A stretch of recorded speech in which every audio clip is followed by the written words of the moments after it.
So imagine you're watching a YouTube video Right?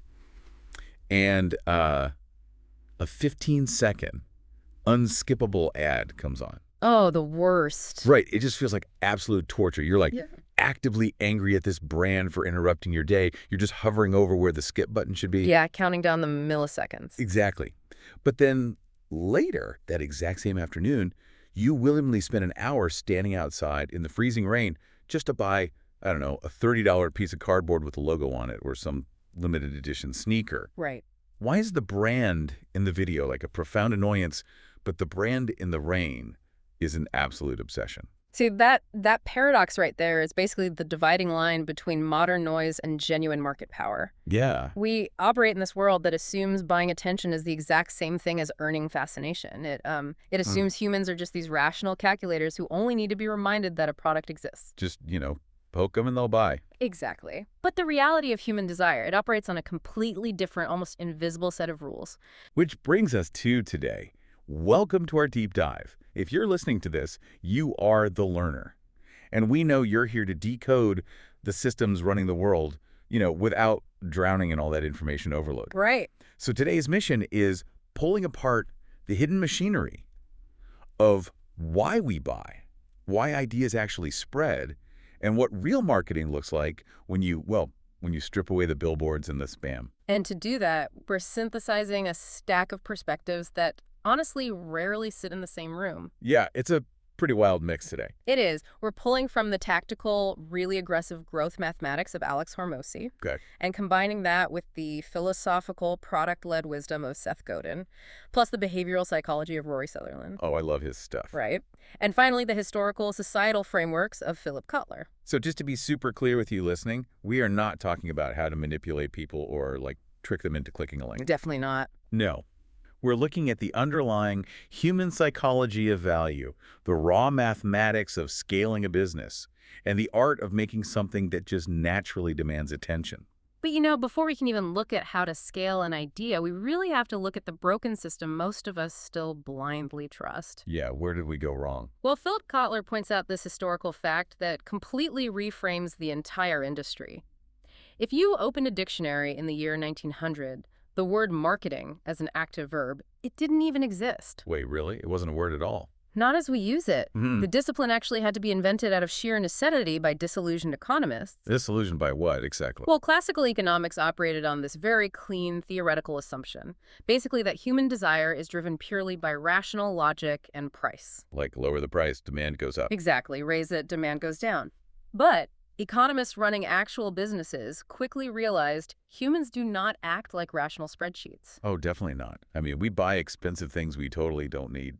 Right. And we ignore cheap things that would perfectly solve our problems. Yeah. So they needed a completely new framework to explain how human desire is actually shaped by things like status, fear, and aspiration, rather than just, price tags. And that realization basically birthed the advertising era. It did. But according to Seth Godin, that era quickly mutated into what he calls the Flintstones model, The Flintstones model, yeah. which is an engine built purely on interruption. Like, a company makes an average product, buys expensive TV ads to interrupt average people while they watch the Flintstones, and then just uses the profit to buy more ads. And, it worked flawlessly when there were only 3 television channels. Because you can just buy a captive audience. Exactly. But in a modern economy with infinite choices and these algorithmic feeds, that average product just becomes white noise.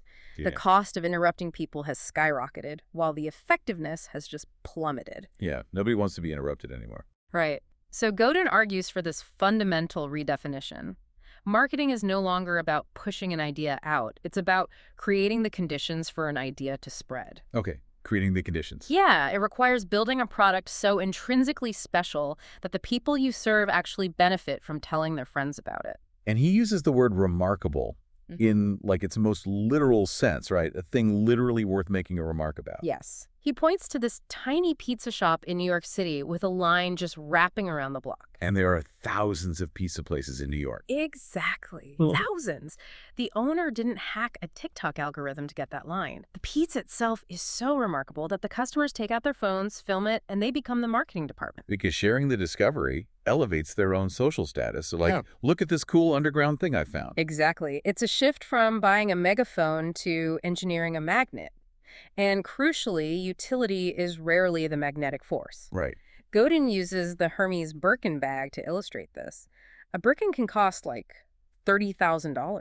Which is insane. Right, but every single person buying a $30,000 purse already owns a bag that successfully holds their keys and wallet. Yeah, the utility has completely left the building at that point. Totally. But, okay, I want to push on Godin's philosophy here for a second. If someone isn't buying a bag to hold their stuff, what are they dropping 30 grand on? Well, Godin claims they are buying a story of status and affiliation. Okay, but isn't relying on a story and just hoping for word of mouth incredibly passive? Like, if you just hand-stitch a nice leather bag or bake a really great pizza, aren't you just crossing your fingers hoping someone notices? It definitely looks passive from the outside, but it is highly engineered on the inside.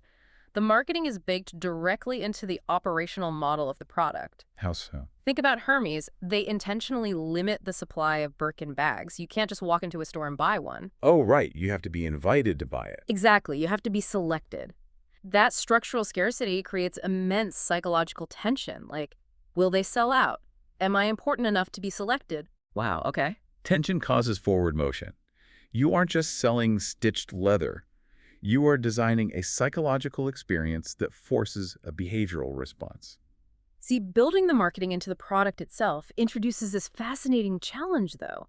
How do you engineer that psychological tension without constantly inventing entirely new physical technologies? And that's where Rory Sutherland comes in. He addresses this directly.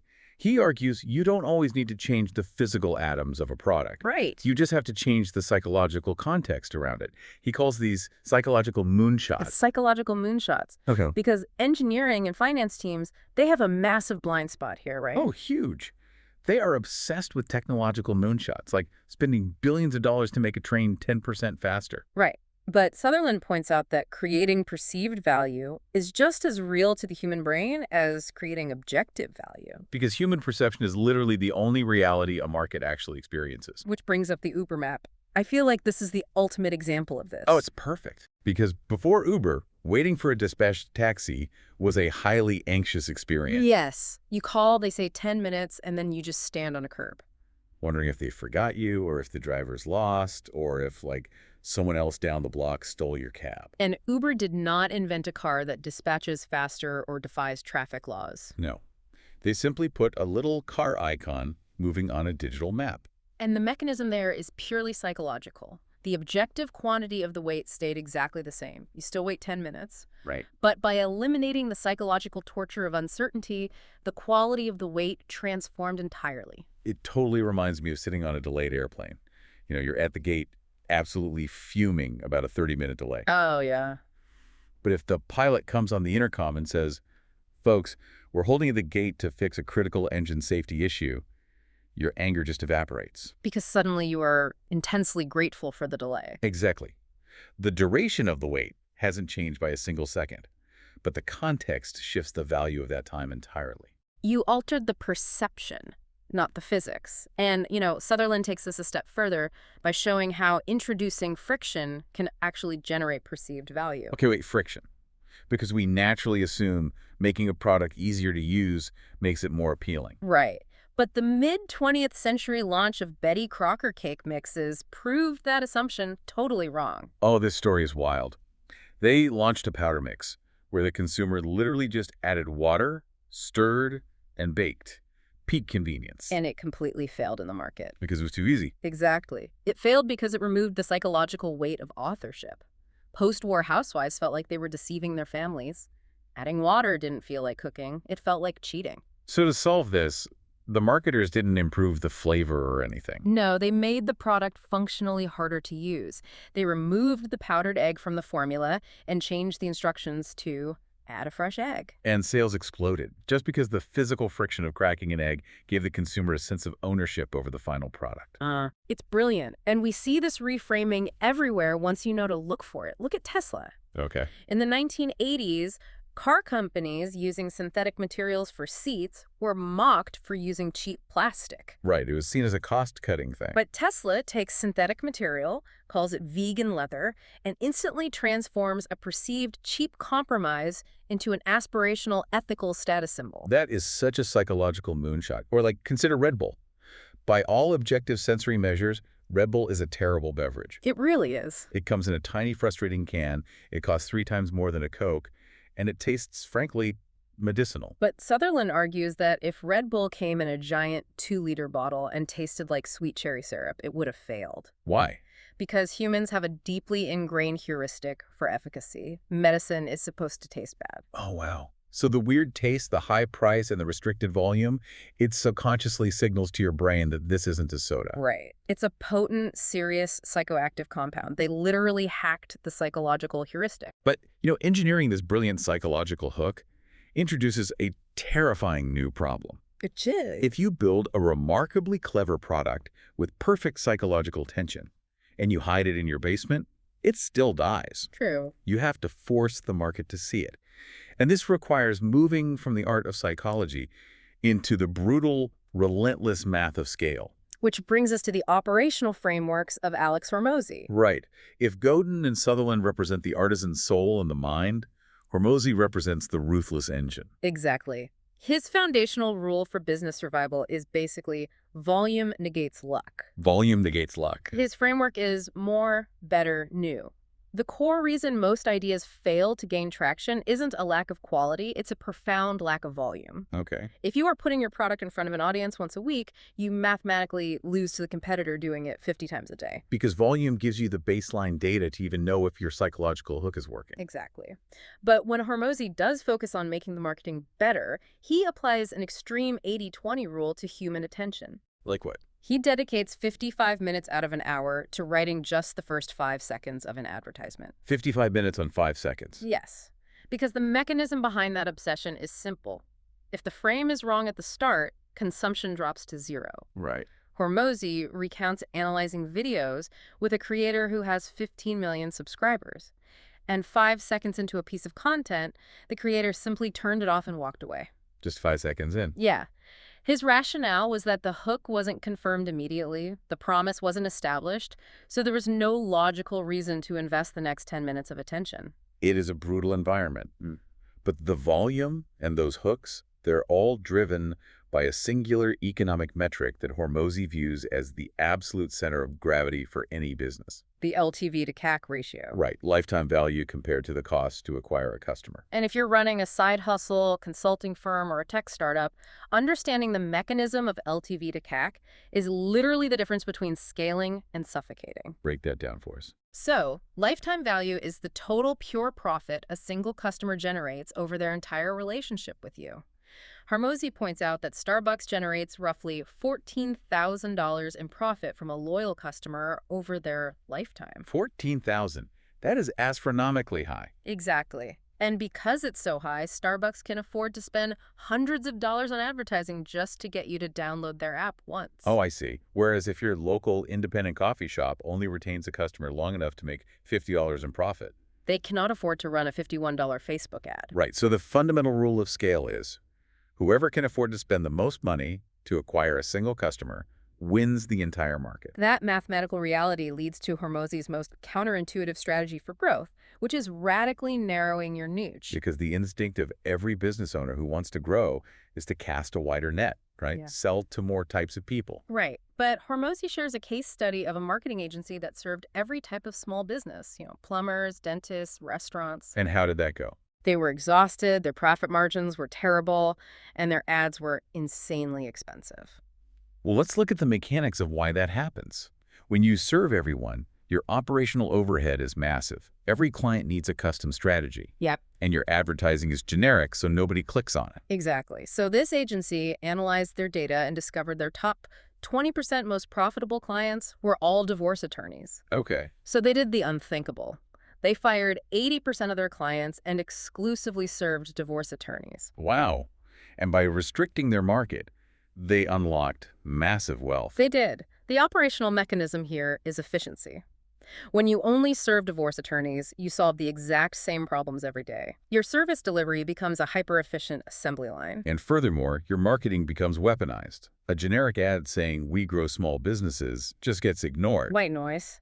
But an ad saying, "We get divorce attorneys 5 new retainers a week," that gets clicked immediately by the exact right person.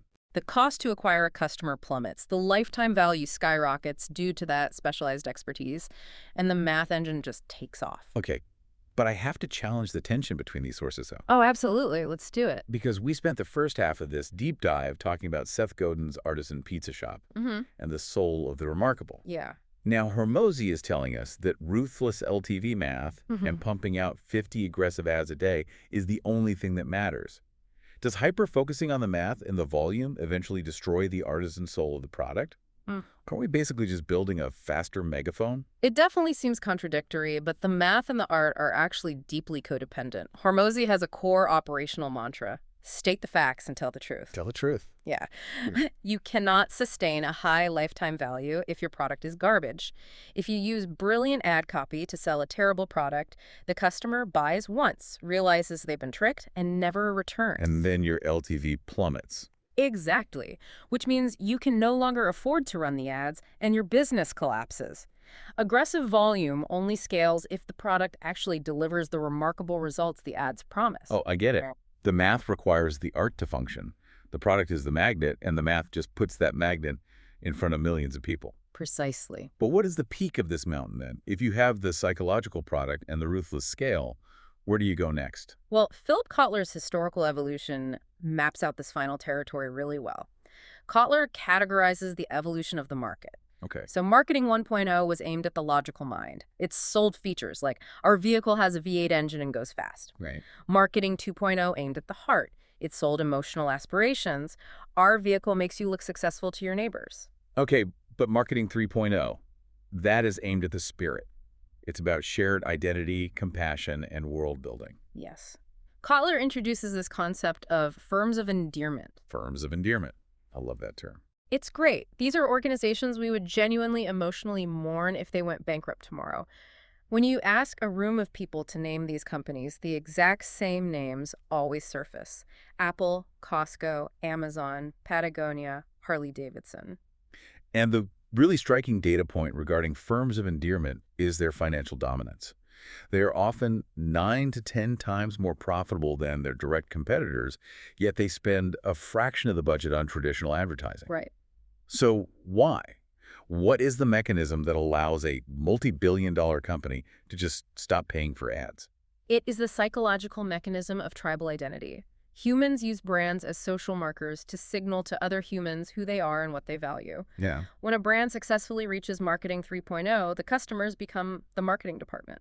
The love affair is so deep that consumers actively defend the brand in casual conversations. Because you don't have to pay for a billboard if millions of people are willing to wear your logo on their chest. And this kind of connects the entire journey, doesn't it? Hormozi's aggressive front-end math creates the initial flow of attention. You need that volume to get the machine running. Yep. But Kotler's Marketing 3.0 creates the back-end loyalty. When your product has Godin's remarkable soul, Sutherland's psychological friction, and Kotler's tribal identity, your fans become your volume.